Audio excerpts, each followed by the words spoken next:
Mga lodi, ito yung panahon na pumunta po kami sa Zambales. At itong lugar na to ay ito yung inlex. Dito po lahat ang dumadaan talaga para walang traffic po mga kalodi. Kapag dumaan ka ng inlex, ECTX mga kalodi, bawal po talaga dito ang dahan-dahan mapapatakbo. Kailangan talaga pabilisan. At lalo na po kung pupunta ka ng Maynila mga kalodi, bawal talaga ang lugar kung nasaan yung mabagal. Kailangan pabilisan po ang takbo talaga. Minsan-minsan mga lodi, kasamahan ng ating mga pamilya ay importante po talaga ang bandingan sa panahon na ang mga ganitong okasyon na walang pasok sa trabaho. Kaya importante talaga sa atin ay gala paminsan-minsan. Ito na mga lodi, isa ka ba na tinatamad na po talaga mag-upload ng long form? Marami na po akong naririnig sa ating mga kasamahan ngayon. Yung iba ay ayaw na mag-upload ng long form dahil nga ang resulta sa kanilang kitaan ay 0-0. Kahit po sabi nila ay talagang todo effort man ang ginagawa at todo engagement pero ang result wala pa din. Hindi daw worth it ang ginagawa. Kaya yung iba, kung saan sila mataas ang kanilang tools na kitaan mga kaludi, like sa mga ads on Reels, doon sila po humahatap. Yung iba nasasabi sa bonuses po sila at yung bonuses nila ay wala naman talagang ka-effort sa paggawa ng editing. Kaya doon na lang sila mga kaludi. Totoo man mga kaludi, yung iba talaga ay wala nang kagaragan na talaga mag-upload. Kadahilanan mga lodi, walang kitaan at sabi pa nila paano ka magkakaroon ng sahod ko 0.1 at 0.0. Mayroon din tayong kasamahan na bilang isang content creator, isa din siyang waiting or in review sa kanyang stream ad. Siguro, di ko alam kung nasa 2 buwan or mahigit na po in review pa rin siya mga kalodi. Dismayado po talaga siya dahil nga mayroon po siyang nakikita na isang nag-post na content creator. Ang ginawa lang sa isang content creator or nag-share lang. Totally hindi niya sariling video mga kalodi. Pero napuno po daw ang kanyang 60 MB mga kalodi. At doon nagkaroon siya ng sit-up. Kaya ang ating isang kapwa content creator na in review mga kalodi, siya po ay nadismaya sa pangyayari dahil nga siya naman nakikita naman daw niya kanyang mga video ay malinis at original ang kanyang mga video. Yun lang po mga kalodi, no? Yun ang saklap talaga na makikita po natin. Yung iba ay parang wala lang pero nakikita mo ay nakapag-sit up. At minsan, ginawa mo ang paraan at umiwas na sa lahat ng bagay para hindi ka magkakaroon ng problema pero pagdating sa kaduluduluhan, wala pa rin mangyayari. Ang iba, nakapag-sit up na ng stream ads, nung nakita ang kanilang earnings ilang buwan hanggang ngayon, ang earnings nila ay ganun pa rin tinatamad na po sila.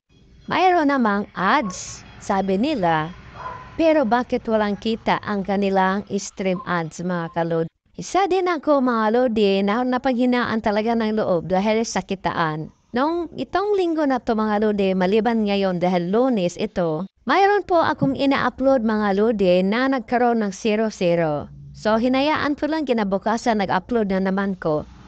Hanggang kahapon linggo 0.1 lang talaga ang aking earning. Dapat kaninang umaga mga kalodi ay gagawa sana ako ng videos, kaso lang naisip ko, tinatamad din na naman ako dahil nga sa pangyayari na wala talagang kalapoy-latoy ang ating earnings. Alam ko sa mga nakasit up ng stream ads, hindi naman tayo nagkukulang sa ating video, engage po tayo. Kaso lang, bakit ganito na naman ngayon ang kitaan? Napakababa ang kitaan at napakahina talaga. Hindi worth it sa pagod talaga ang ginagawa natin. Kahit ako mga kaludi, minsan abutan ako ng alas 12 ng gabi sa kakapag-engage.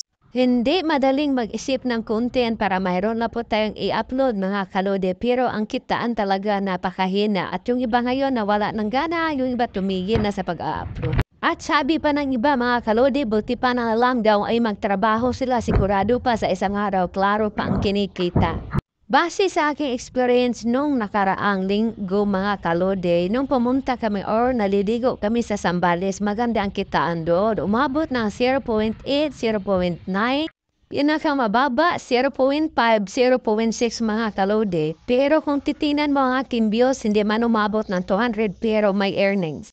Sa mga nakaranas ngayon mga lodi, na mataas-taas pa ang yung earnings, pwede kayo mag-comment dyan sa baba kung bakit sana nga kung ito ay glitch.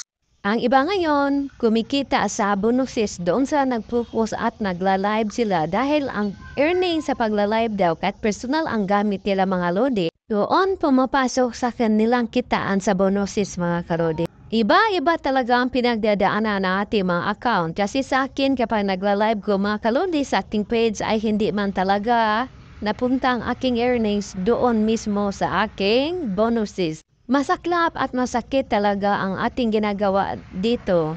Pero yung iba, nag-i-enjoy naman, pero iwasan pa rin na magkakaroon kayo ng violation kahit sabihin nyo pa nag-i-enjoy kayo kapag ginawa naman ninyo ang lahat. Nai-stress ka din mga kalodi kahit sabihin mo pa nag-i-enjoy ka. Kaya ingatan pa rin natin ang lahat. Kaya yung iba mga kalodi sa pag-gumikita na talaga sa Facebook, naghahanap sila ng paraan kung paano sila magsisimula ng kanilang negosyo. Itong views nga nakikita ninyo mga kalodi, ito po ang mga Virgin Paris pa po no, sa papunta itong Olongapo or Zambales. Ito yung EasyTex kung saan kami dumaan ngayon. Sana po huwag kayong magsawa sa lahat ng ating mga video sa kapwa content creator sa inyong pag-support. God bless us all mga kalodi.